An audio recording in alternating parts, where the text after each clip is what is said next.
Yo, what's going on, everybody? Paul Hickey here with NoOffSeason.com. Welcome to the Overflow show. You are a premium member, and I appreciate that so much. Thank you so much for your support, everybody.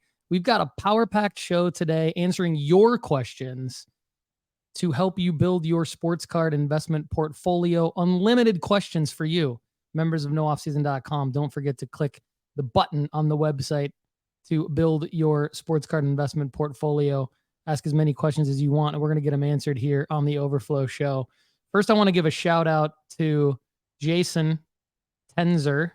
Jason Tenzer listened to an episode, a couple episodes actually, of us talking about tearing Sports Illustrated for Kids cards out of the magazine and submitting them to PSA.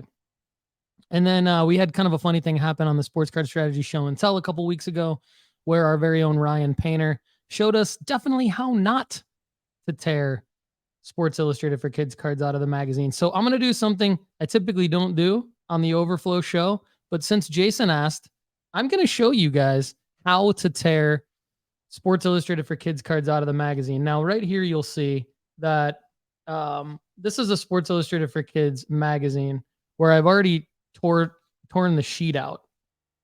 And when you tear the sheet, I think the easiest part, and this is the part that Ryan messed up on the Sports Card Strategy Show and Tell, is actually just getting the card sheet out of the magazine. So I'm going to show you. This is pretty easy to do. This right here, this side, is the perforated card sheet that you'll want to essentially get out all in one piece. And you'll want to basically just massage the magazine with this tab right here. So that way you're not touching this card sheet. You can see in this example that I've already torn this particular card sheet out.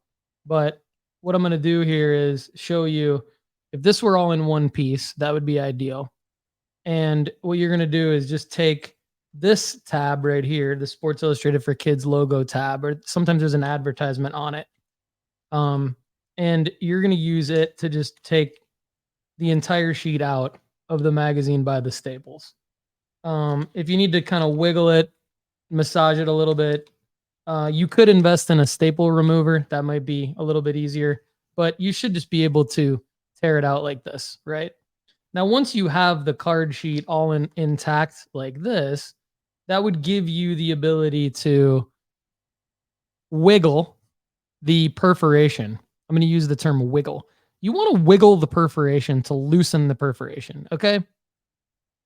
And if you keep the entire sheet together, that's going to give you more room while you're wiggling to not really touch the main card sheet. The idea is at first to not really touch the main card sheet. Now, the other factor here is you have to ask yourself, like, which card are you trying to take out?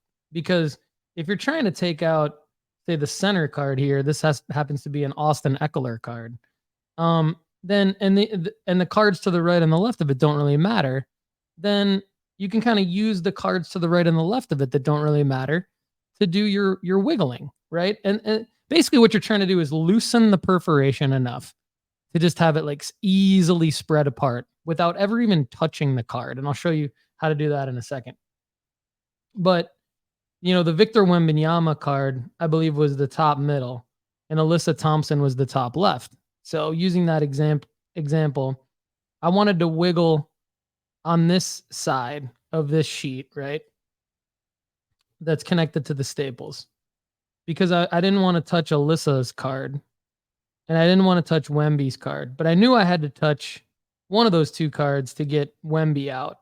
So basically I had to kind of sacrifice the Alyssa card a little bit, but it still got good grades, because as long as you're not, like, fingerprints on these are okay as long as your as long as your hands are clean and dry, your clans are dry. Then you're good to go. So let's just go ahead and, like, you shouldn't really mess this up. So what Ryan did on the show and tell was, like, he tried to fly through it, and, like, that's not going to work. You need to take your time. I like to take my time cracking slabs. I also like to take my time tearing out cards from SI for Kids. So even in a situation where this is loose, this flap, that's fine. We're just going to focus on the main card sheet. And in this case, let's say we're trying to get the Brianna Jones card out, which happens to be the far left middle. So all we would do in this case is like just take the perforation and just fold it. I use the term wiggle. So we're going to wiggle in a second, but first you fold, then wiggle. You want to fold and crease that mother scratcher. Crease the mother scratcher. Fold, crease, and wiggle. That's the terminology we want to use. Fold, crease, and wiggle. And wow, if you're listening to this on Spotify right now and not watching, some great audio, that's for sure. Give it the old fold, crease, and wiggle. Like, honestly, to the point where, see what I'm doing here? Like, now, this perforation could maybe fall off by itself. But we want to try to spread the card and the sheet apart. Now, in this case, if this were still intact, we could do that easier. This flap, but since this flap isn't intact anymore, basically, to just remove the sheet. I mean, it's so loose at this point. See what I'm doing is like with my left hand, I'm just barely touching the card against the table so that there's some resistance. And then I'm just tearing off the sheet. And that's what PSA is going to grade it based on really the centering. The centering's all messed up, so there's nothing I can do about that. Like, it's really off center. It's almost miscut. So this, if I hand in this Aaron Matson card or this Brianna Jones or this Sandy Alcantara card, those are going to be probably graded miscut, and there's nothing you can do with those because like SI for Kids miscut the sheet. Now the middle cards, Tage Thompson, Austin Eckler, Caitlin Toohey, which is kind of funny. I actually thought Toohey might be related to the Tooheys that are in the news for the whole Michael Oher thing. I don't think she is. Although maybe if she is, I should list that for sale. Sipping my coffee. Hold on one sec. All right. So now we're in a situation where all we need to do is determine like which cards are the most valuable cards. So let's pretend that we want every single card to be torn out perfectly. I'm just going to like lightly place, you guys like this really detailed. So I'm going to lightly place my left index finger under the perforation of the Aaron Matson card. And I'm going to lightly bend the sheet as close to the perforation as possible. But if you'll notice, what I'm not concerned about is fingerprints.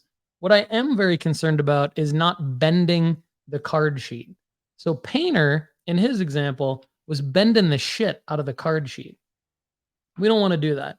We just want to fold, crease, wiggle, and tear.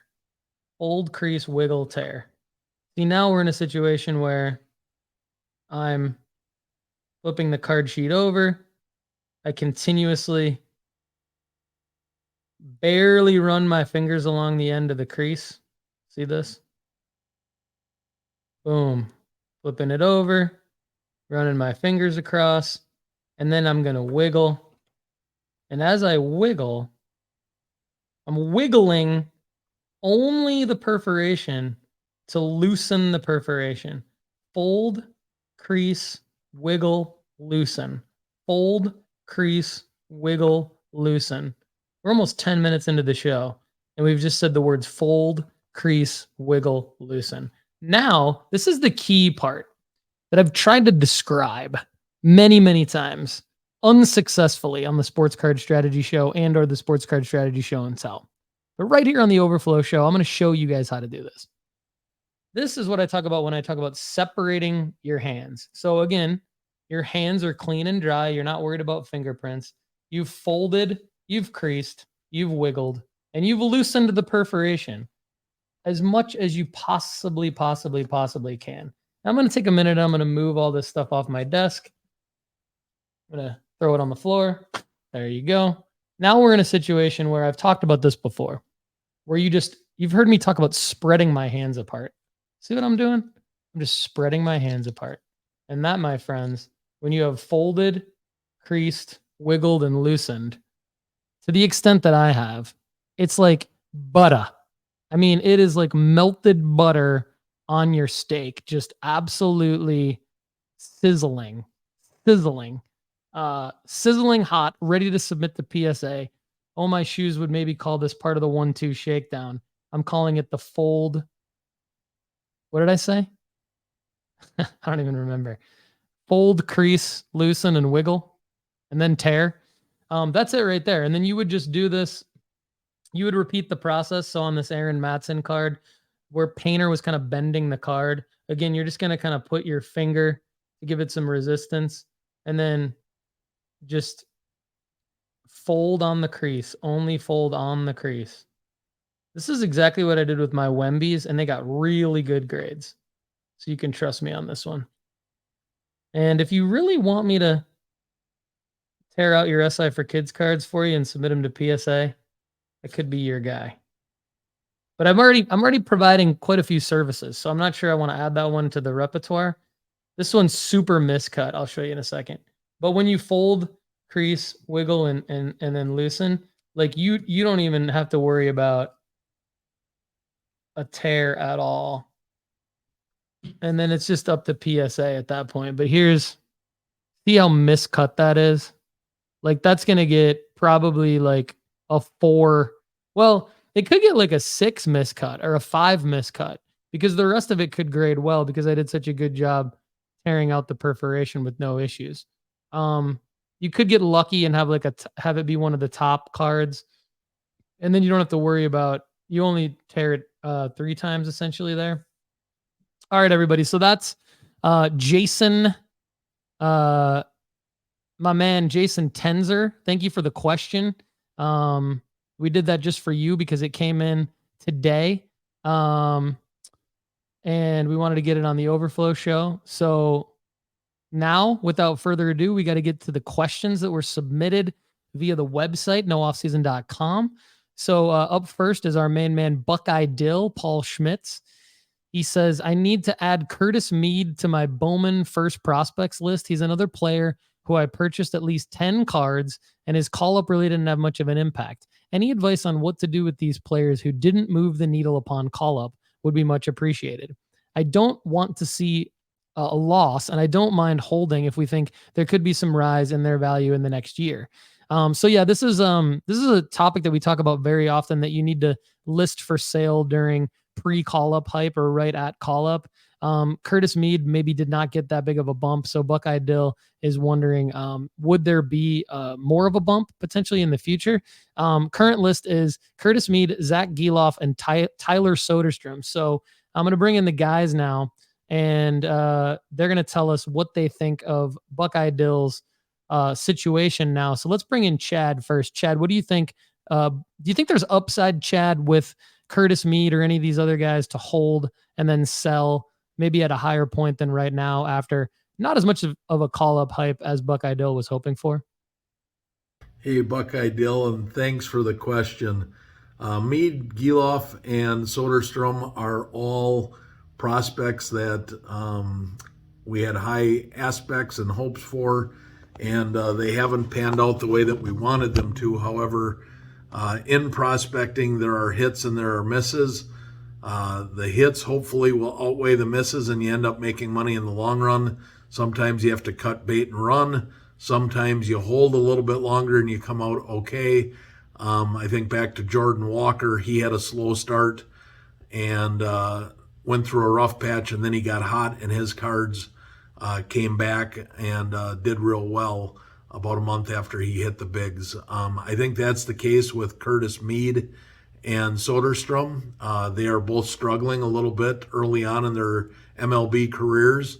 Their cards have little to no value at this point. There's very little hype around them. So therefore, at this point, your options are to either put them at $1, start them at $1 auction, and whatever they get, and just cut your losses and roll it into something else. Or what I'm doing with them is I put them at buy it nows that I'm comfortable with, that I think are fair.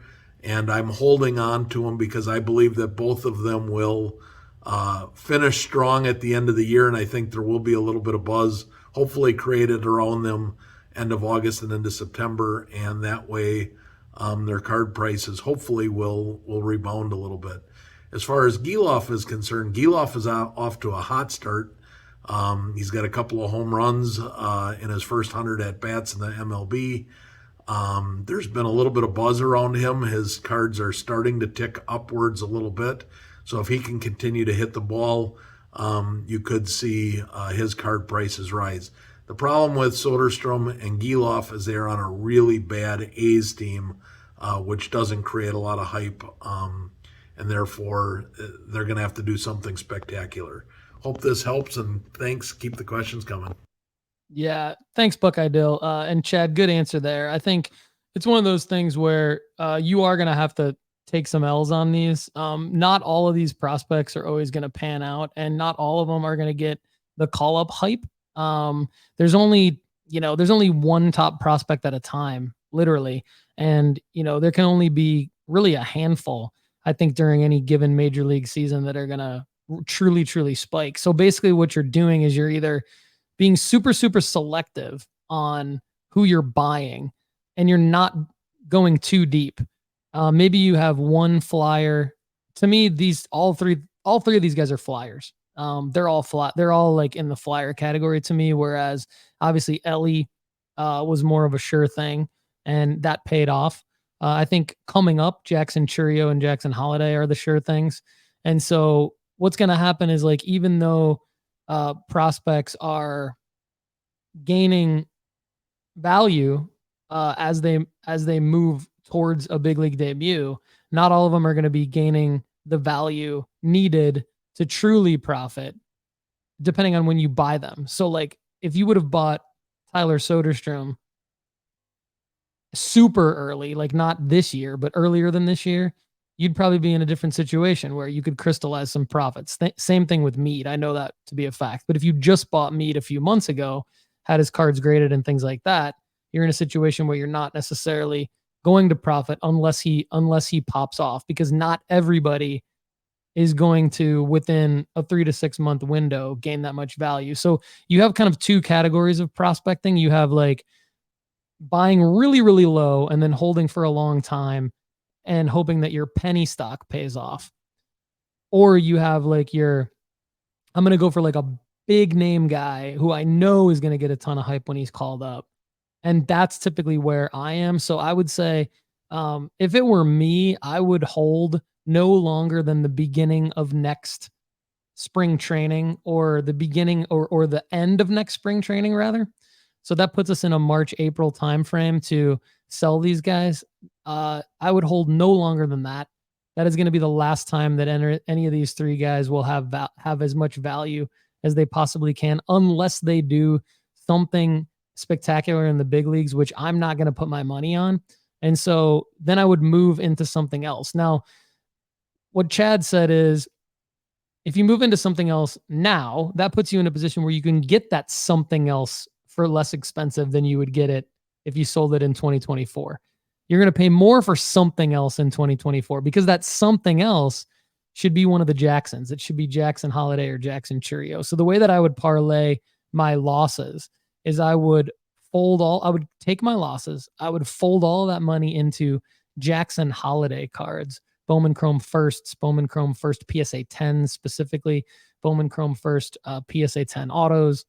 They're expensive, but if you can put all these losses together into one of those, you can more than make up for those losses in the long run.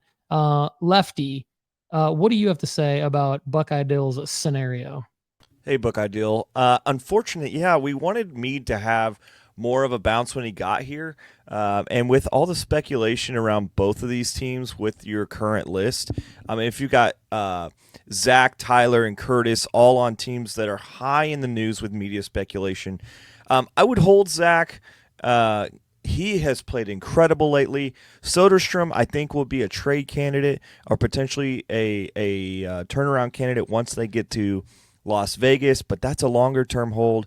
Curtis Mead, I just don't know there. I think you could continue to to cut your losses maybe as time goes on. I'm not sure what this Rays team is going to look like, especially with this Wander Franco news coming out. Everybody's getting hurt. McClanahan needs Tommy John. They have the potential to slide so far right now that I'm nervous about the future of Curtis Mead. So I would sell Curtis Mead, hold Soderstrom, and sprinkle sell on this 4-hit massive home run game that Gelof had, and that's what I would do. Thanks, Buckeye. Buckeye, we love you so much that we brought in one more of our experts to answer this question as well, because he has a ton of experience. I love Lefty's answer, though, so I'm inclined to maybe do exactly what Lefty says in this scenario if you're not following Chad and I. But the man that we brought in to also answer your question, Chase Krim from Texas Roadshow Shop. Chase, what do you have to say, man? Hey, what's up? Sports Card Strategy Show. Welcome to the Overflow Show. I'm Chase Krim. I'm going to be answering Buckeye Dill's question today. And his question is, he's adding Curtis Mead to the list that he's buying, or that he's already bought, and he's asking for advice on players who didn't move the needle upon call-up. These are mainly guys that came up after Ellie De La Cruz. So he's asking about Curtis Mead, Zack Gelof, and Tyler Soderstrom. So he's asking what to do. He says, I don't want to see you for a loss and don't mind holding if we think there could be some rise in their value next year. Buckeye Dill, I'm glad you asked this question, because last year was really the first year I dove into Bowman, right? And Bowman, I feel like, is different than just football and basketball. The other main sports that I have been doing for the past couple years. So I learned a lot about Bowman. And so last year, Corbin Caroll got called up at the end of the year, right? Top 5 prospect, gets called up, had some hype as a prospect, but at the end of the year, he came in on a bad Diamondbacks team that didn't have a lot of marketing around them, didn't have the limelight on them. And so last year I was a little upset because I didn't see an uptick in Corbin Caroll that I was hoping for. Fast forward 6 months, and spring training starts, and he's starting to get some more hype. I'm like, okay, so I sold some then. It still wasn't the uptick I was going for, but he still saw some movement around spring training. Fast forward 3 months from then, he's an NL Rookie of the Year candidate, and his prices are going insane. So I think it depends on if you think they think they're gonna be in the Rookie of the Year conversation, or on a good playoff team conversation.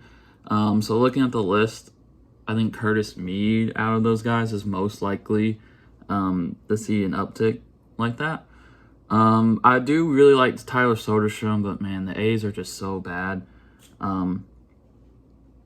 That being said, they could see an uptick in spring training when there's more national attention around baseball in general. So I just wanted to share what happened with me with Corbin Caroll. So if you really believe in the player, I would hold him. Again, same thing happened to Corbin Caroll last year. And then another tip of advice I would give is if you're buying someone and you think they're going to get called up in the spring training, like right after spring training, and they don't make the major league roster, and they're like a top 10 prospect or whatever, similar to like Ellie was last year, buy then,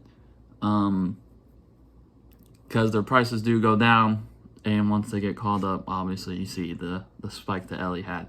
So I wouldn't be too upset on the loss. Again, it kind of just depends on how you think of the players. I think I would hold Mead out of those guys and start selling off Gelof and Soderstrom. They could see an uptick in spring training, but as far as like into next year, I think Curtis Mead's most likely of those to go up. And they could all go down, they could all go up, you never know. I guess you just think who's going to be superstar potential out of that list. So hopefully that helped with just some firsthand experience I had from last year, and hopefully you can learn from it. Thanks. Great insights there from Chase, Buckeye Dill, and everyone in Buckeye Dill's situation. Sounds like it's a hold until spring training because there's baseball hype in spring training and there's a lot of prospect hype in spring training. And great example there from Chase in terms of like a late call up being Corbin Caroll last year. These guys are, I would definitely classify them as later call ups in the season. And we might be seeing something where late call ups definitely don't generate as much hype as earlier call-ups, which I think would make sense unless it's somebody getting called up to a team that's like in contention and they are like a top 5 prospect. So great question, Buckeye Dill. Hopefully that helps. And a great also point that Chase made there is when a top prospect doesn't get an expected call up out of spring training, double, triple, quadruple down on them because they're probably going to get a call up soon after that and their prices will dip and then they will explode upon call up. So we will be monitoring that situation. Really, really glad that Chase brought that up. Up next is Skeeter Robinson. John Skeeter Robinson, new subscriber. Welcome, Skeeter, to the fam. He says, I just started listening to the podcast you did today, so I don't know if you addressed Ceddanne Rafaela yet. But is he a buy right now, or has that ship sailed? Or is this a buy in the fall if he doesn't get called up before the end of the 2023 season? I love where Skeeter's head's at, and we absolutely have to bring in our resident baseball expert, Mr. Kendall Lefty McKee, to take this one. What's up, Skeeter? Thanks for this awesome question. Ceddanne Rafaela does not get enough love from us, honestly. As a 22-year-old in AAA this season, he's blown through AA, had a pretty good year there, but had an even better AAA season. For over 38 games, he's got 12 pumps underneath the 30K percentage. We've got a 318 average and 144 WRC plus. Guy is playing incredibly well for a Boston team that is struggling for something. I would imagine that he gets called up. He's the right age. He's 22. He's in an outfield that could use some pop, and he's a guy that's got a good profile. I would wait to invest in him after the season potentially, because I love about what you said. He's got a great glove on him as well. But he's got a lot of potential problems in his swing. We like his swing right now, but he could go up to the majors and try to do too much. So I would wait, invest in the offseason if he doesn't get called up, and then expect him to make that 2024 spring training roster and to sell off there. So good call here. It looks like you already kind of are planned there. I would wait, buy in the fall, if he doesn't get called up before the 2023 season, which is exactly what you recommended. Thanks, Skeeter. Thanks for listening. We love it. We love you having here, and keep asking questions. Great validation there, Skeeter, from our very own Lefty McKee. Let's see what Dr. Crack Chad Gill has to add to Lefty's answer. Hi, Skeeter, and thanks for the question. Ceddanne Rafaela has not been called up to the majors yet, so the buying window has not yet passed. I don't know if he's going to get called up yet this year. He's certainly playing very well right now. I think the issue with the Red Sox is they're a little worried about his pitch selection. He's kind of a free swinger, has a little bit high on the strikeout rates, and I think that they are a little worried that when he gets against elite pitching in the majors that he's going to struggle. So I think they're going to give him some more time at AAA to see if he can figure out how to have a little better pitch selection on his swings. His defense is certainly elite. He has the ability to play second, short, third, and any one of the outfield positions. I think he's probably going to land in the center field position since they have a need there. Shortstop, I think they're going to be going to one of their other prospects. But no, there's certainly time yet to buy him. You have not lost that window. The time to sell will be when he gets called up. So if he does not get called up anymore this year, there will be certainly a very good buying window during the offseason and into spring training, as he should make the team next year, if not out of spring training very soon there, short after. And there is a possibility he could get called up yet for September, in which case then the buying window would have closed and you'll be in selling season. So I hope this helps. Thanks for the questions and keep them coming. Thanks, Chad. That was good stuff. Great question, Skeeter. You're clearly on top of the game, and hopefully we are adding value here at nooffseason.com for you. Keep the questions coming, man. All right, up next is my guy, Mark Smadja. He says, hey, Paul, hope you're well. I have not had a lot of time for sports cards lately as real estate has picked up a lot in my area and keeps me busy. That's great.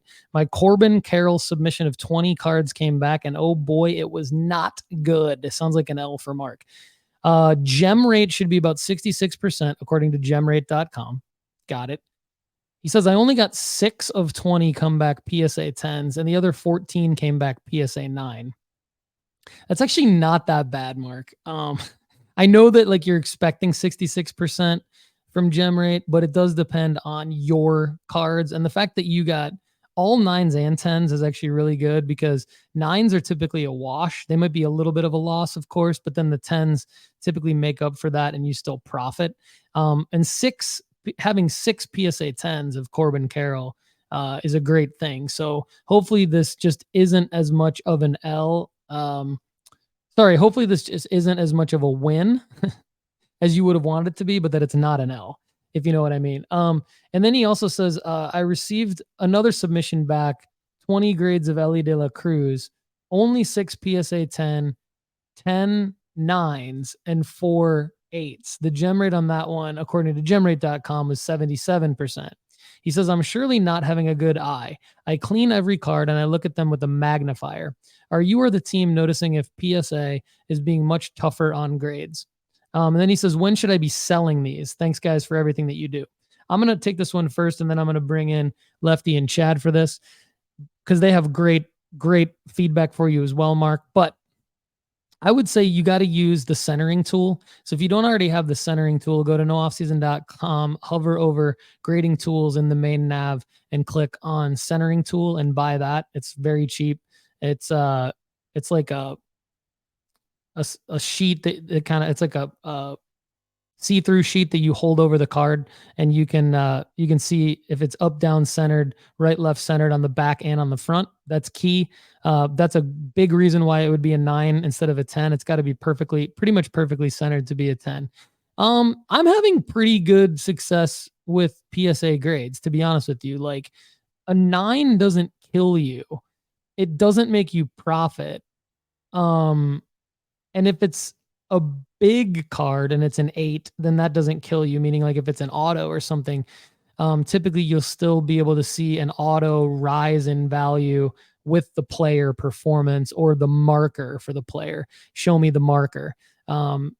Ellie's markers passed. Corbin Caroll's markers have passed. The bad, really, I'd say that the grades you actually did okay on, to be honest with you. You got to get the centering tool. That's going to help you. The worst part about this is that it seems like you got the cards back after the marker happened, which is obviously out of all of our control. It's up to PSA, that kind of thing. So now you're past the marker. What I would do with these guys in terms of when should I be selling them is Corbin Caroll's on fire. His prices are still doing well. You could sell Corbin Caroll now and you could do well. I think Ellie's prices are a bit down. So what I would do now, I still think both of these guys are going to be top players in the major leagues, I believe, next year.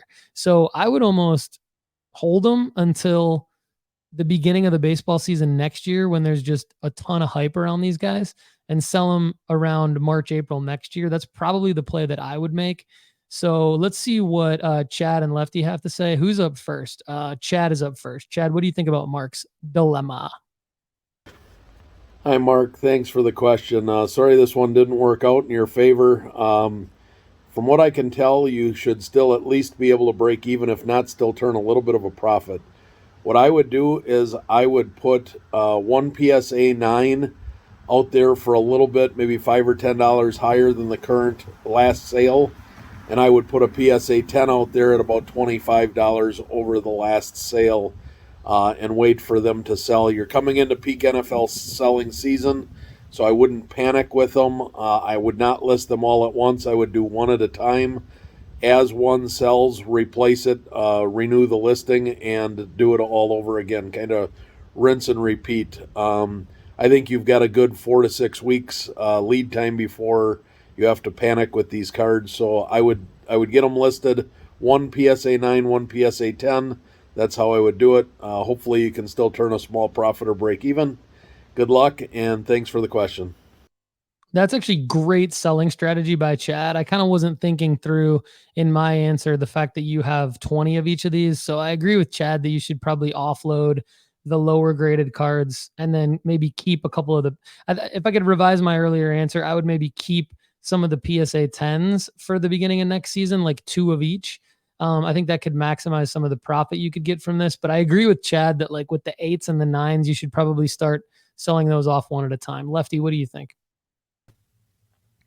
Hey Mark, yeah, unfortunately sometimes submissions come back pretty poorly. If you're looking at Gemrate, it looks pretty good, but also you've got to look at the cards before you send them in. Centering and dings print lines are something that you're going to be really looking for in these PSA 10 submissions of Chrome Firsts. Looks like you at least got some PSA 9s, which is good. Falling below that could really be detrimental. I would start putting them online now and selling them between now and the end of the season when he likely wins Rookie of the Year. I would start by selling them primarily, maybe make a listing with all of your PSA 9s on there together. And if somebody wants to buy all of them at the same time, you could just get your money back out of them. But those PSA 10s are probably going to hold you well, considering they're going to go for about 100 at maybe 120. And I would expect you guys to be able to move them for more than that, unless they're refractors, and then then it's going to go for more than that. But continue for this hustle. This is unfortunately just a lump on the chin, but keep going, and we're going to see you in the future with a win. Thanks, Mark. Yeah, thanks, Lefty. I think the guys are right on with everything here, Mark. I think Lefty makes a good point. Nobody likes to hear that it's just part of the game, but it actually is just part of the game. And it's like the more that you do this, the more likely that you are to win. But there will be times when your gem rate's not going to be what the data online says it's going to be.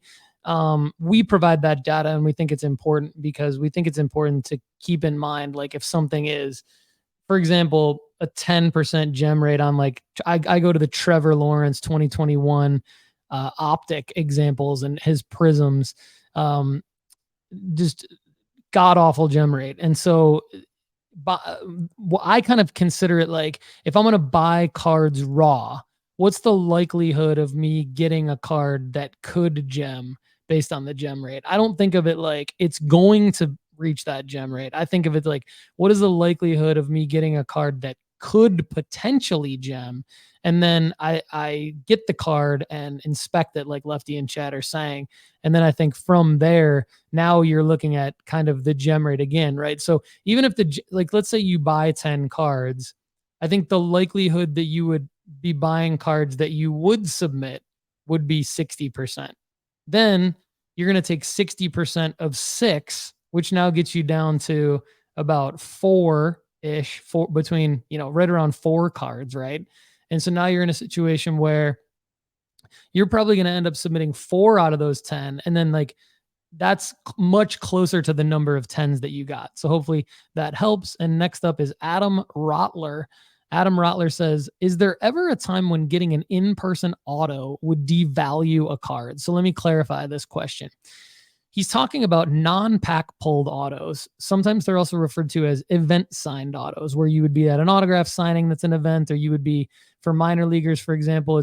Minor leaguers are very accessible. So you can pretty much take any Bowman Chrome First non-auto card or even paper first card, take them to a minor league game and like figure out a way to have one of the top prospects sign them. That's typically a play that you can make. Those cards are never, ever, ever going to be as valuable as the actual pack pulled Topps or Panini certified autograph issue cards that were signed by the player before going in the packs. The novelty of pulling them out of the pack carries with it way more desirability and thus more value than the novelty of getting it signed in person by the player. And so this is kind of something that was confusing to me when I first re-entered the hobby, because I thought like getting it signed in person would be more valuable because they can actually sign the card. It's like an on-card auto type of a situation.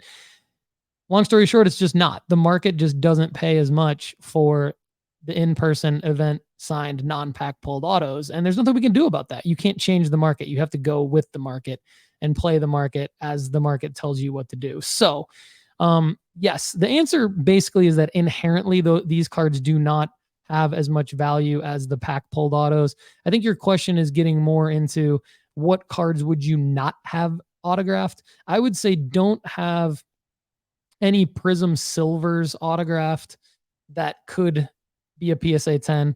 Don't have any serial numbered rookie cards out of top releases like Optic, Prism. Don't have any like Prism Rainbow short prints. Don't have any Kabooms. Don't have any Downtowns. Don't have any case hits, super short printed cards, low serial numbered cards.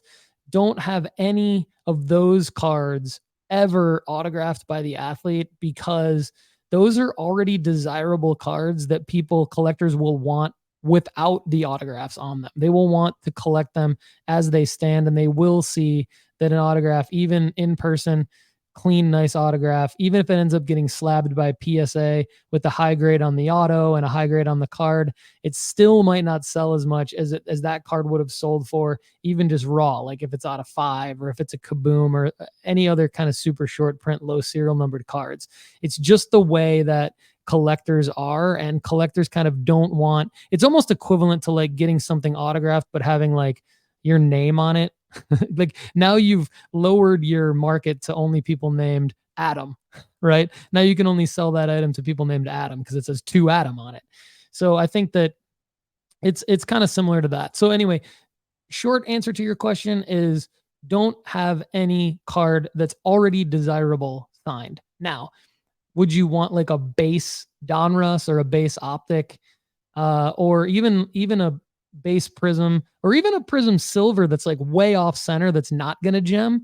Would you want any of those cards signed? I would say if it's a big athlete, like if it's LaMelo Ball or Anthony Edwards or Joe Burrow, like anybody that has a huge market, yeah, I would want that card signed because now it wasn't going to gem anyway.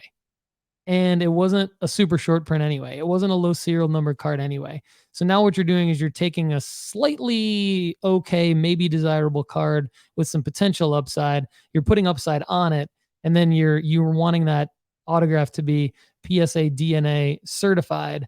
The play that I like the most, though, that I think anybody can make, and you don't have to even leave your home, is to search for Beckett authenticated autos of cards like this, of big players, because they're going to sell for less. So I've made this play with Giannis autos.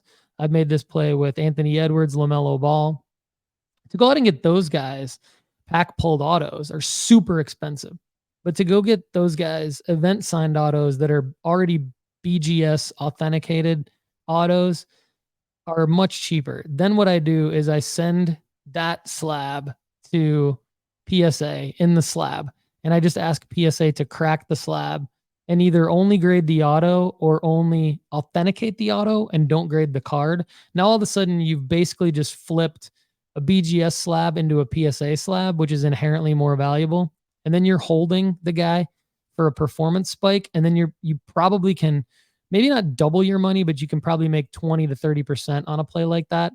And if you have enough cash flow to invest in those cards, I think it could be a play. Hopefully that helps, Adam. Thanks for the question. All right, up next is Josh DiPiazza. Josh is bringing it strong these days. He says, do you think investing in Mikal Bridges silver rookie Prism is a good idea? They seem to be hovering between $15 to $30 with other refractors. I think having a full year with the Nets will help a lot, but can you see good profit margins in his cards? So Josh, let's get into the guys' answers here. And let's go Lefty first. Lefty, what do you think about Mikal Bridges? Hey, Josh, I don't often invest in basketball cards, but what I do love about Mikal Bridges is his talent across multiple avenues of success. He's a scorer, rebounder, passer. He plays well in multiple different positions. He's a very likely candidate for this Nets team to get a whole lot of usage. And for him, it's either going to be Mikal Bridges or Cam Thomas this year that really pops if they have anybody on that team, I think.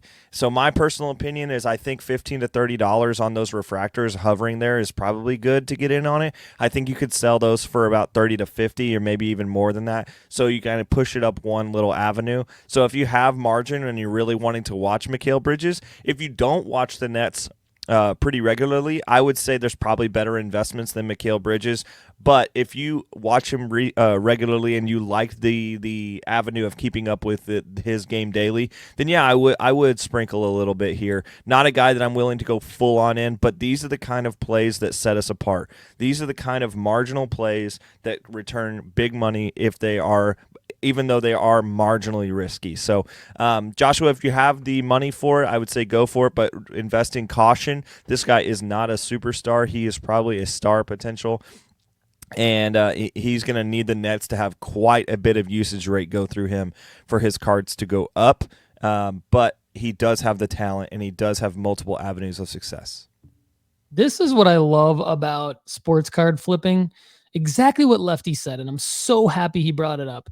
If you want to watch the Nets, it's kind of like placing a bet on FanDuel or DraftKings, except it's better because you have the card and the card is cool and you can be a genius if you're right about Mikal Bridges. And it's better than placing a bet on FanDuel or DraftKings or one of the sportsbook apps, because even if you lose that one bet, you still basically have your money, your house money is still in your pocket to play with, because there's always another game coming up. And Mikal Bridges is a great player. He, like, to Lefty's point, he does have star potential, but he's never going to really be the top tier NBA superstar. So this has to be like a flyer for you, Josh. This has to be like in your less than 20% of your sports card investment portfolio that you're taking flyers with.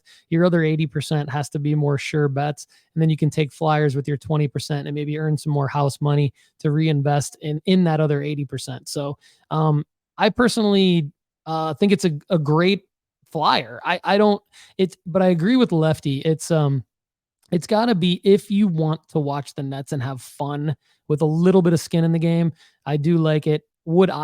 Am I putting any of my money in Mikal Bridges? Hell no. I'm just not. I just think it's too big of a risk, and I'd rather put my money into other players. I also think $15 to $30 is quite a bit of money for a raw card. You should be able to get his, if it's twice the price or even 3 times the price, to get his rookie Silver Prism PSA 10. I would rather see you buy one Mikal Bridges Prism Silver PSA 10 rookie than say 4 or 5 raw cards. That's where I'd put my money, because if he does pop off, the PSA 10 grade on that should make that card very, very desirable. So we know Chad Gill has something to say, and we know Chad Gill loves questions like this. So Dr. Crack, what do you think about Josh D's question? Hi, Josh, and thanks for the question. That is a really good question. I'm sure it's going to vary depending upon who answers it, but my opinion is absolutely yes, Mikal Bridges is worth investing in. The Silver Prism is the card that I would go after if you're not going to go after the auto. I would go after the Silver Prism. It's the most liquid and easiest to sell. I personally have bought 2 of them this summer, and I already had 2 PSA 10s that I bought and graded last fall last spring after the season got over. So if it tells you anything at all, I have 2 graded and 2 at PSA currently, and I would not be afraid to pick up more. But you do want to target them under $20. Do not pay $30 for a raw one, because by the time you get done with your grading, if you pay $30 and you got $20 to grade it, and then shipping, you're going to have $55 invested. If it comes back a PSA 9, you got a $40 card. and I wouldn't want to see you lose money on that. So I would definitely stick around the 20 or less. Every one I've bought, I've got for $20 or less. The deals are there. Just be patient and good luck with it. Thanks for the question.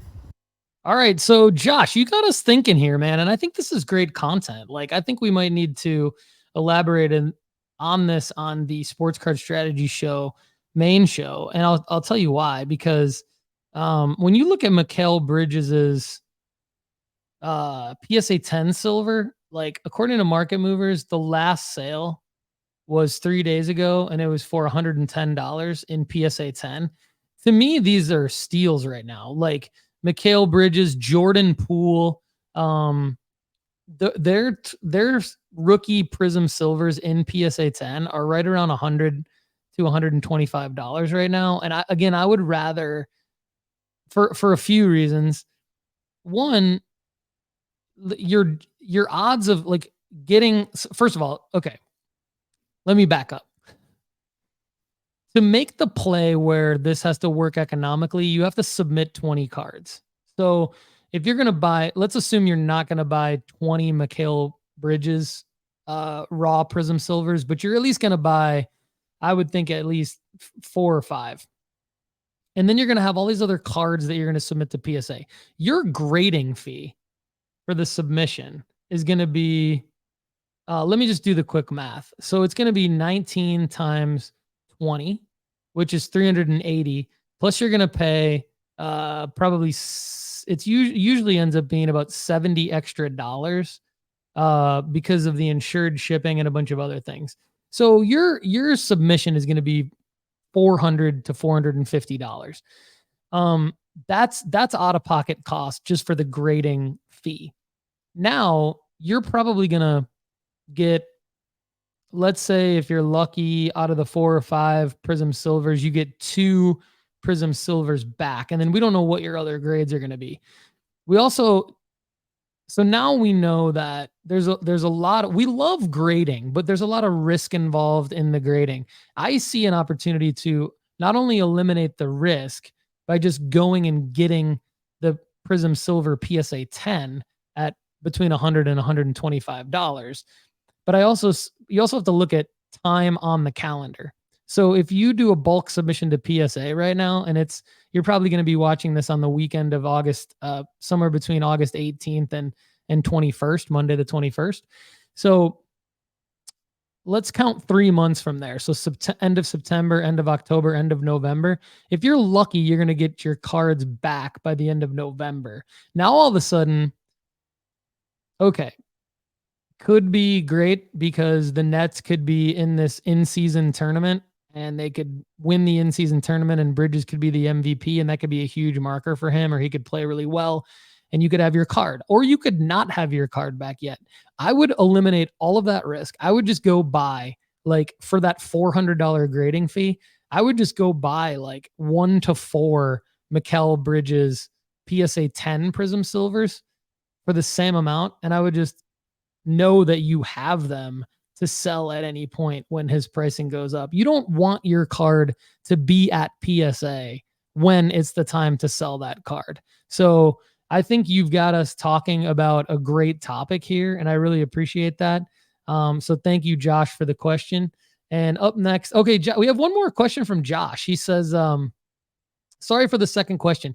Do you think a group me could be created, or a Discord? This could allow premium members to get in contact, buy, sell, trade, and help build and make the community stronger. Thanks for all of your guys' amazing work. I look forward to it every week. Thank you, Josh. We really appreciate that. It means a lot to us. We're all working really hard over here, and we all really love what we're doing. We're not making a whole ton of money yet, so we could definitely use all the support we can get in terms of just continuing to try to grow the brand and make this something that we can all put more effort into.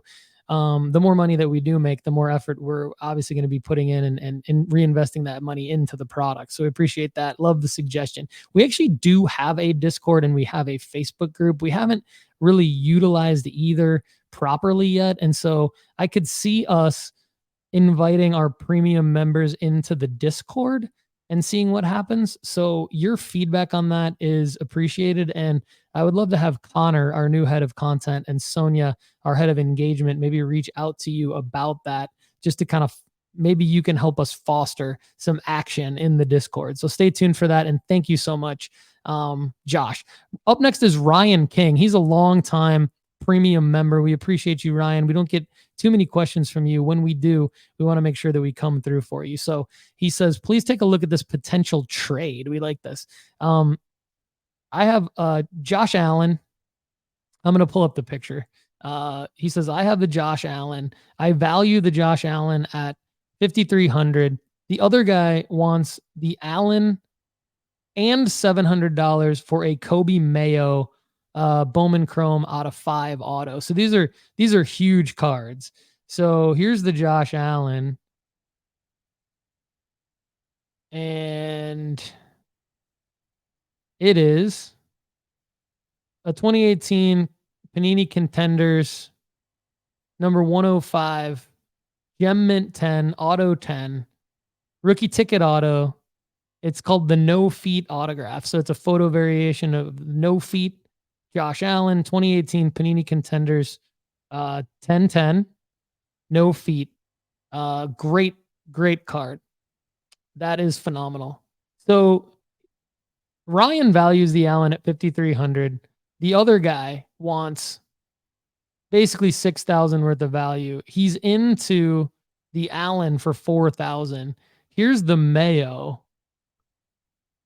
This is a beautiful card too. 2021 Bowman Chrome, Kobe Mayo, Sapphire Edition, Red, Auto, 3 out of 5, PSA 10. I mean, this is very, very good work out of you, Ryan. You're clearly in the echelon of making a lot of money, or in the ballpark of making a lot of money, as long as we can help you make the right decision. So we appreciate the question. Should he do the trade? Should he do the trade? Chad, you're up first. Hi, Ryan, and thanks for the question. That is a beautiful Allen rookie auto that you have. So my answer is going to be, I wouldn't touch that deal with a 10-foot pole. And here's the reason why. I think the guy is absolutely crazy for what he thinks the Mayo is worth.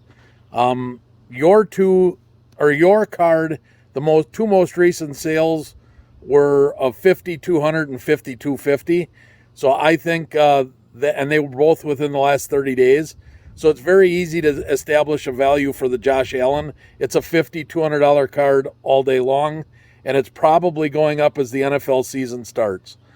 The Kobe Mayo is very difficult. There have been no sales. It's numbered to 5.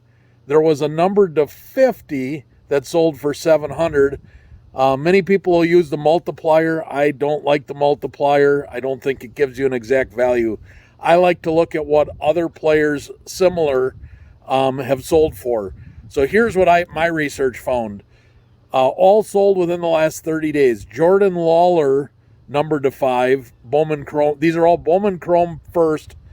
Red numbered to 5, just like the Kobe is. So Jordan Lawler, 5,200. Drew Gilbert, 5,150. Cam Collier, 4,850. Brooks Lee, 4,000. Jace Young, 3,000. I would put Mayo closer to the Brooks Lee Young prospect category than I would Collier, Gilbert, or Lawler. So in my opinion, and it doesn't mean much, but in my opinion, I think that Mayo is a $3,500, maybe $4,000 card if you really, really wanted. I would be asking for at least $1,200 to $1,500 and that card if I was going to make that trade. I definitely would not be throwing money at the trade. The Allen is a much more desirable card. Unless Mayo turns into the next Ellie De La Cruz, which I don't think is going to happen. I think he's going to be a good player. There will be some hype. I would not make that trade unless I got at least $1,200 to $1,500 plus the Mayo. Looking forward to hearing what some of the other guys' answers are, but that's mine. Thanks for the question and keep them coming. All right, that's one for Josh Allen. Ryan, stay with us because we might have a different answer from our very own Lefty McKee. Lefty, what do you have to say? Hey, Ryan. Wow, two big cards right here. I love the idea of getting in a Sapphire out of 5 Kobe Mayo for a Gem Mint 10. That card is beautiful. I think you probably could talk him down from 700. That 6,000 range is probably where he's at. I would talk him down to about 5.7, 5.6 probably. But again, out of 5s are so hard to comp, but Kobe Mayo is a great player. I think his hype cycle is not here yet, and we're seeing a hype cycle from Josh Allen. So I would do that. I would do this deal, and I think I would not really think twice about it. So great trade, in my opinion. Wow, two totally different answers, and I get to be the tiebreaker. Ryan, I implore you not to do this deal. I am 100% with Chad. I think Lefty's crazy. I think Lefty's blinded by the baseball prospecting world that he lives in almost exclusively. No disrespect to Lefty. He does have a lot of knowledge in basketball, football, and soccer and other sports, even F1. Lefty's very well-rounded, but I think he's blinded by the out of 5 Sapphire auto with the PSA 10 on it. You don't see that very often, and you can get blinded by that. But this is Kobe Mayo. This is Kobe Mayo versus Josh Allen. And when it comes down to is, Chad's right. Josh Allen and this card are much more liquid than Kobe Mayo. Josh Allen has a far, far, far bigger market. It's not even close to market size. Not even close. Contenders rookie ticket auto on card 1010, like photo variation. I mean, you're going into the NFL season where Josh Allen is expected to lead the Bills into the playoffs and potentially have more shootout games like he has in the past against the Chiefs. I don't even know if the Bills play the Chiefs this year. I don't know how many times they play the Chiefs. I'm willing to bet they might meet in the playoffs again. And you could see Josh Allen's you could see that Josh Allen card being a $10,000 card this season if it all pans out. Worst case scenario, I think that card is still a $5,000 card at the end of the year, even if Josh Allen doesn't really live up to expectations. But you got an MVP candidate quarterback. I mean, like, I think we're all being a little bit blinded here by the out of 5 Sapphire auto for a prospect in PSA 10. Yeah, that's great, but like, it's Kobe Mayo versus Josh Allen. I mean, if this were a wide receiver versus Kobe Mayo, if this were a lesser quarterback versus Kobe Mayo, like if this were Desmond Ridder versus Kobe Mayo, or if this were Kenny Pickett, who Lefty says is my guy, he's not really my guy, but that's just kind of an inside joke. I could see, like, it's not that the Kobe Mayo isn't a great card, but also Chad also made the point that right now the Josh Allen card is worth more than the Kobe Mayo card. It's already worth more. And if you sold that Josh Allen card today for what it's worth, you'd be up $1,200. Don't get rid of that card, man. Ryan, great question. Thanks so much for being a premium subscriber. We're here for you. We want more questions from you. We definitely want you to let us know what you ended up doing. And we want to follow you all around to the full cycle of this deal to when you do end up crystallizing profits from whichever card you choose. But I implore you not to do the deal. Up next is Bo Rogers. He says, I recently joined nooffseason.com and this is my first time seeking advice here. I have 2 questions. First, I recently received my summer PSA order and I have a PSA 10 of the Paolo Banchero Red Dice Prism Monopoly card. Love it. I am planning to sell it and I am wondering when would be a good time to list it. I'm thinking that early October before the NBA season begins might be a good time. When do you suggest I should sell it? I don't think a PSA 10 of it is sold on eBay yet, and I'm having a hard time coming up with a price. Do you have any suggestions for how to price the card? I usually use buy it now on eBay, but I am not opposed to running an auction. Thanks so much, Bo. This is a great question. I freaking love it. Let's go over to Chad Gill first. Chad, what do you think? Hi, Bo, and thanks for the question. This is a really good first question. Thanks for watching and being a viewer of the show. To This question's really good because low population cards are hard to price. However, the part of the question is when to sell the card. That's an easy answer. The answer is now. And the reason being is twofold. One, low population, rare SP type cards like this, there's a market for that 24/7, 365. So you don't have to wait until basketball card season per se to sell a card like that. There's going to be somebody out looking for that card potentially right away. The other reason why you want to sell that card right now is Banchero is part of the USA men's team for the FIBA World Cup or World Championships. And that kicks off next week. So if he happens to get hype or has a really good game, that could cause his cards to go get popular already next week instead of waiting till the October like you had mentioned in the question. So I would get that card listed right away. Now, what to price the card at? Card like this, how I figure out the value of this card is probably different than how other people do it. What I did was I started with looking at Red Dice Monopoly PSA 10s, and I left the name and player off. When I found there were only 3 PSA 10 Red Dice Monopoly cards listed on eBay that have sold at all, ever, and 2 of them were kind of lower end players towards the end of their career that didn't give you a lot to go on. But that's generally where I start. I try and find a similar player to compare to. However, the information was good, and here's what I did.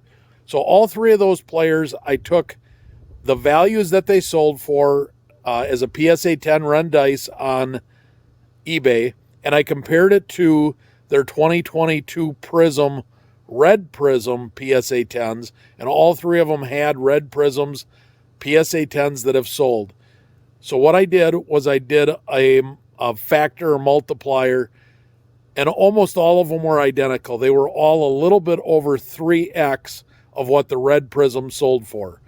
So when I look at a Red Prism 2022 Banchero PSA 10, the most recent sale for that was around $130.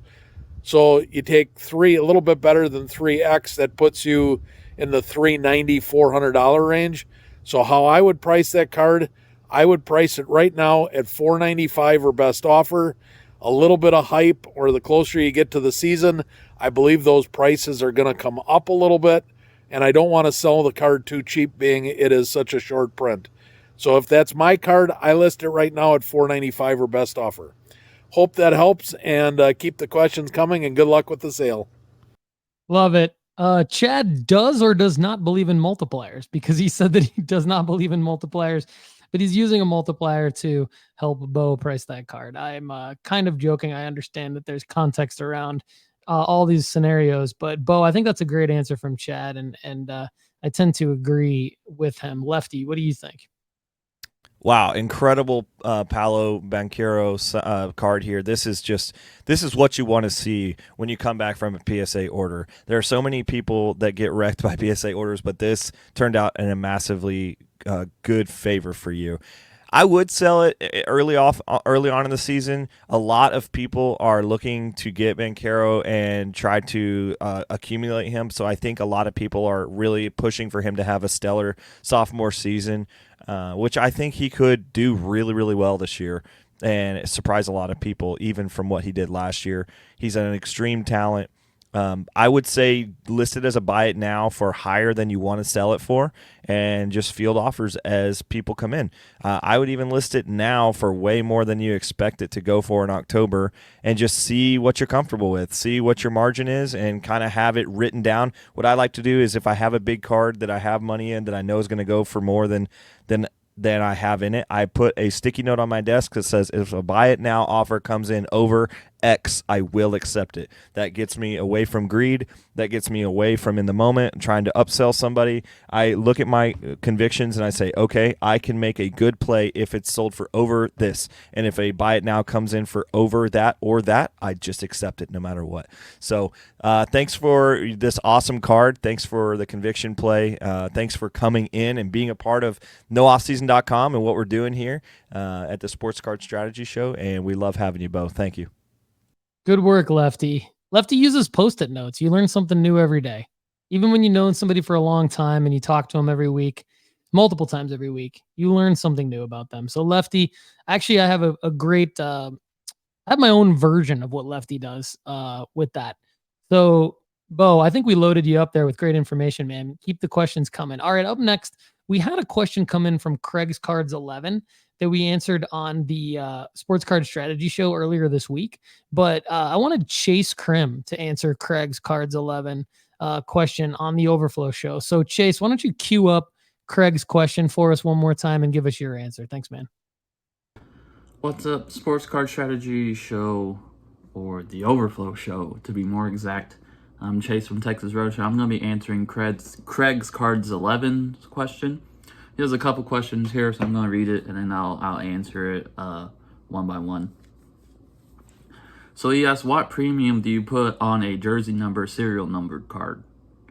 Also, is there a general rule of thumb to value low serial numbered cards that don't have a comma? All right, so I'll answer the first question.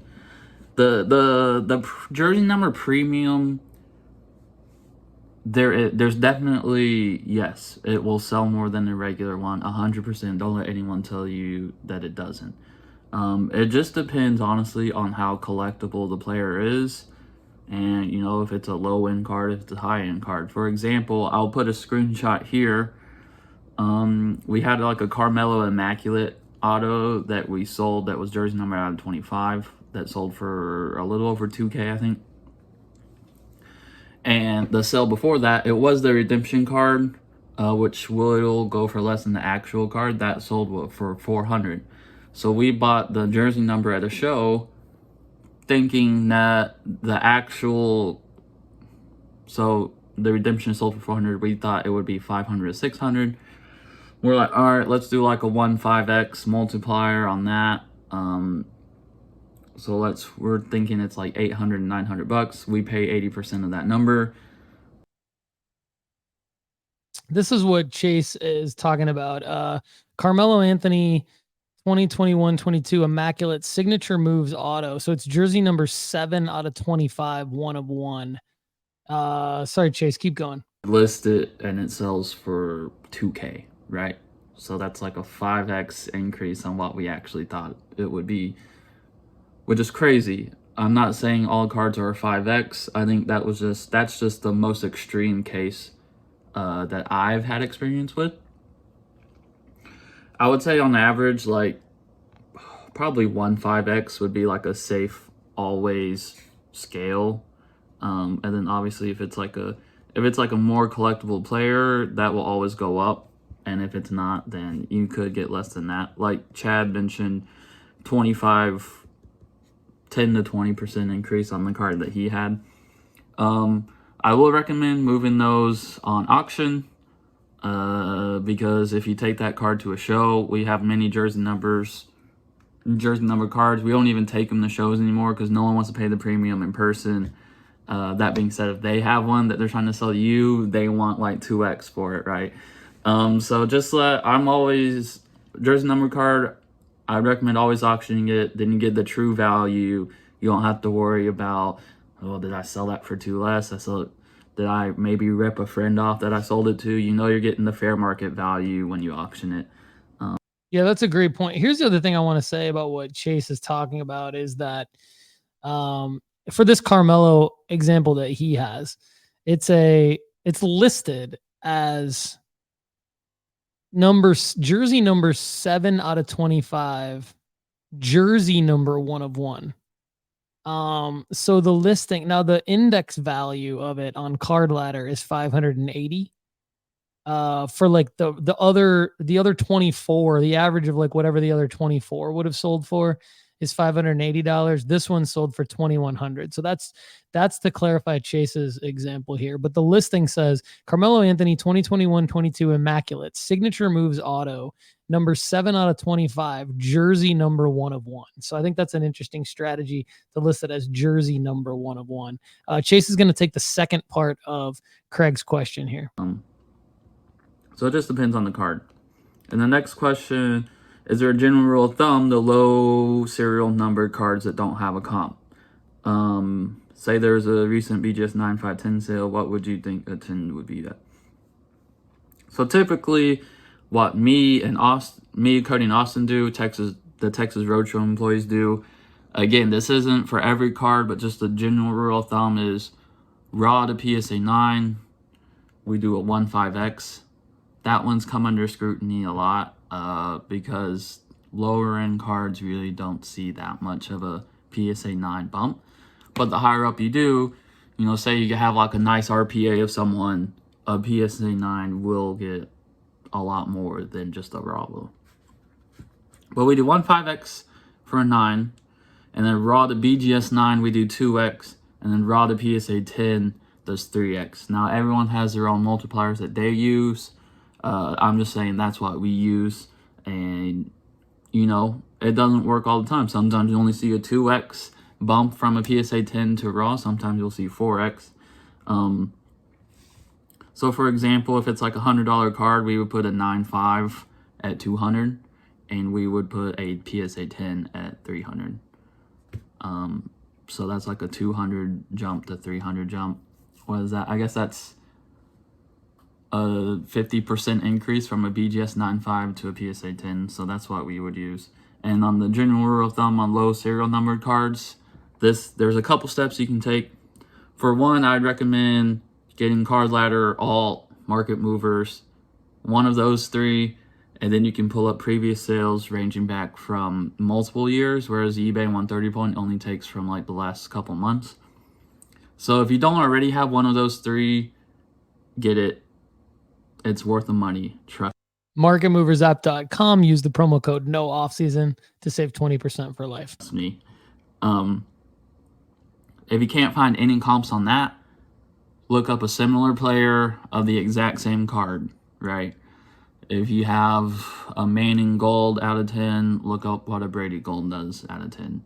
If you have like a Justin Fields rookie Gold out of 10 you can't find a comp for, look for other 2021 rookies, Trevor Lawrence, Mac Jones, look up what those are going for. And if you think that Justin Fields is more than Mac Jones, which I would say is right, you kind of know where to judge it and where to base it off of.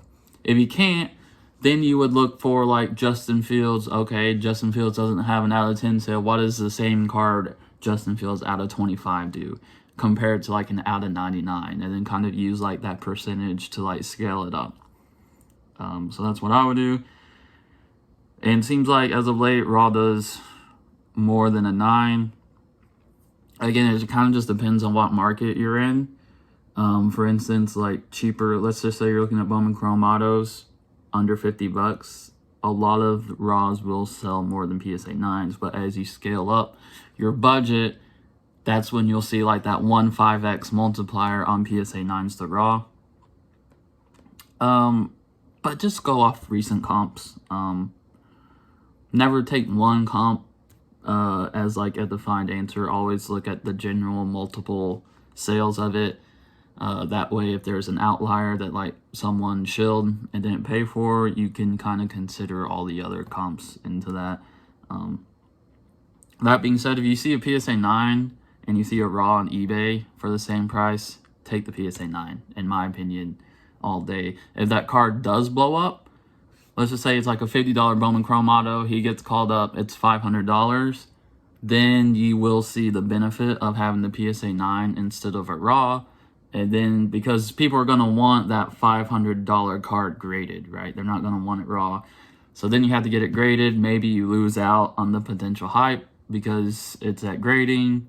And, I would always say take the PSA 9 over the raw if it's valued the same. And if you're selling, I would still value the 9 over the raw if you were the one selling it.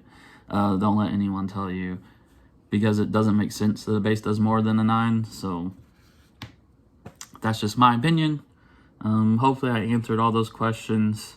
If you have more, just email Paul again, and we'll get your We'll get your questions answered. Craig, I hope that helps. All right. Would you take a PSA 9 over a raw card? Great question by Craig's Cards 11. Great answer by Chase Krim of Texas Roadshow Shop. All great stuff in there from Chase. All right. To bring us home for the Overflow show, it's another question from Buckeye Dill, Paul Schmitz. He started us off, and he's going to bring us home.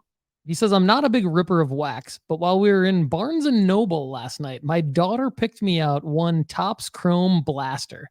I took it to the office today and ripped it during lunch. Last pack magic, and pulled this Adley Rutschman Ultraviolet Auto out of 99. Let me pull it up here for you guys so that you can see it. It is these are cool cards.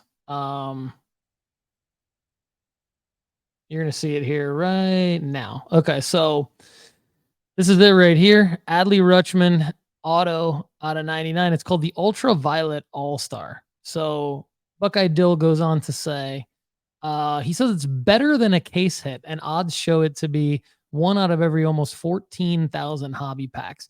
Not sure how it wound up in a retail blaster, but as you can imagine, I was super stoked to pull it. My question is what to do if I'm not planning to add it to my PC. Based on eBay comps, it's probably in the $600 to $700 range raw, with no graded versions listed or sold. It looks really centered and clean, and thinking of sending it off to PSA, but not sure how much value a PSA 10 would bring to this particular card, especially since no graded cards have been sold. Would the PSA 10 double the value? Would it only add 20 to 25%? What would a PSA 9 grade do to its value, et cetera, et cetera? Lots of questions. Wanted to get feedback from you, Lefty, and Dr. Chad, all who have way more experience with this dilemma. So because Chase Krim from Texas Roadshow Shop just sort of answered the question in the last question about how to kind of value what a PSA 10 of a short print like this would be, I am going to kind of answer it this way. You can do kind of Chase's multiplier that he talked about, or you can look at it like, this is already a highly desirable card, and would grading it at PSA potentially open up room to devalue the card if it comes back a 9 or an 8 or even less than that, which we've seen happen before, even if it's freshly packed pulled. To me, I wouldn't even worry about grading this. I mean, it is a on-card auto short print, really cool looking card out of 99. And you're right, Buckeye Dill, about the comps. So we've got like this exact card has sold for $575. Buy it now on August 11th. To me, you're really losing out if you grade this, because you're not only risking a low grade, but you're also risking time on the calendar. So you're unable to liquidate anything that's in grading. And so because this is a card that you don't need to have graded for it to have a lot of value, you've got Adley Rutschman in a situation where we're still in the, at the end of the MLB season, where there's going to be hype around him potentially leading out of the MLB season. And this is a situation where you could liquidate this card right now. You could move that money into something else. Whether it's a football sleeper, a basketball sleeper, or somebody like his teammate Jackson Holiday, which is where I would probably put the money. I would probably take this $600 to $700 that you would get from this card. I'd probably buy Jackson Holiday in December, use it to buy like 1/4 or 1/3 of a Jackson Holiday card. And the good news is here too, like you can do something like this. Buy it now on August 11th was just a straight up buy it now, $575. You could list this at $700, buy it now or best offer right now, and see if you get somebody to pay you $700. The other thing is shopping this around like Facebook groups is not a bad idea. And maybe we bring in Josh D. Piazza's idea where this could you could maybe sell this to somebody in the nooffseason.com family, perhaps in some way, shape, or form, because you can avoid the fees on it. But I think this is a card that holds value for a while. I don't think you need to rush to sell it, but I also don't think you need to grade it. But if it were me, I would go ahead and liquidate this right now and get as close to $600 or $700 as I could possibly get, and I'd be super happy with it. Number 44 out of 99 would be better, obviously, if it was number 35 out of 99, because that would be the jersey number match, which is in line with another answer from Chase's previous question from Craig's Cards 11. But I would sell all day on this Buckeye Dill. I mean, this also makes up for some of the other losses that we know you took in the grading situation. So you don't need to grade this card for it to have value. And for that reason, I would say don't grade it. I would say sell it right now. I would list it in a buy it now format, buy it now or best offer. I'd put it at about maybe $699, try to get the max out of it, because one sold out of 99 on July 29th for $610 on 41 bids. So there's actually quite a bit of comps to go on this. And I think that it should be a relatively easy card to move. Even in a Facebook group or via social media, where you could do like a PayPal goods and services type of situation, because you would avoid the eBay fees. Also, Buckeye Dill, have you ever used MySlabs? Because another thing is you could list this on MySlabs and avoid eBay fees. But it's very, very safe to make transactions on MySlabs, and they don't have to be slabbed cards to put them there. So you could list this for like $6.99 on MySlabs, and you could get a situation where like people who really want this card will pay like $100 above comps for this card. So I really, really think this is a great one. I would go ahead and liquidate that. But thanks to all of our members for putting questions in. Submit your question at nooffseason.com/ask, or you can find the button on the website to submit your question, and we're going to get them answered on the Overflow show the next week or the current week. Everybody, thanks so much for watching and listening to the Overflow show. Have a great day.